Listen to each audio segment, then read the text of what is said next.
नमस्कार मित्रांनो, आज आपण वटे साहेबांच्या टोमॅटोच्या शेतात आहोत. इथे आपण मृदा P4 आणि F4 याचं डेमो 15 दिवसापूर्वी दिलेलं होतं.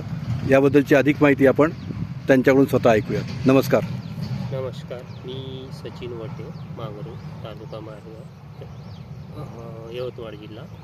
मी इथे टमाटरच्या प्लॉटमध्ये मृदा, सुडोमोनस आणि ट्रायकोडर्मा याची 200 लिटर पाण्यामध्ये टाकून ड्रिंचिंग केली होती.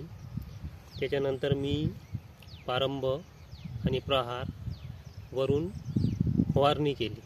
त्याच्यानंतर मी F1, F2 आणि F3, F4 याची पण त्याच्यानंतर 5 दिवसांनी फवारणी केली. त्याच्यानंतर मला इतका चांगला रिझल्ट मिळाला की फुटवे आणि वाढ, फुलाची संख्या, त्याच्यानंतर जे येणारे रोग असते टमाटरवर, करपा झालं, अशा जे येणारे रोग आहेत हे खूप कमी आलेले आहे आणि जबरदस्त रिझल्ट मिळाला आहे. जिथे आपण 2 लाईनमध्ये मारलं नाही त्याच्यामध्ये त्याच्यातला काय फरक आहे? ज्या आपण 2-3 लाईनला मारलं नाही त्याच्या तुलनेत जिथं मारलं तो प्लॉट बघा आणि जिथे नाही मारलं तो बघा.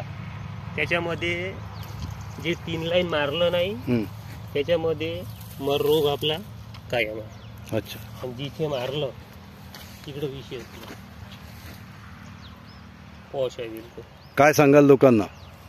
नक्कीच घ्यायला सांगीन आणि अनुभव सांगतो माझा, वापरून पाहायला आणि रिझल्ट बघायला काही हरकत नाही. 100% रिझल्ट आहे. धन्यवाद.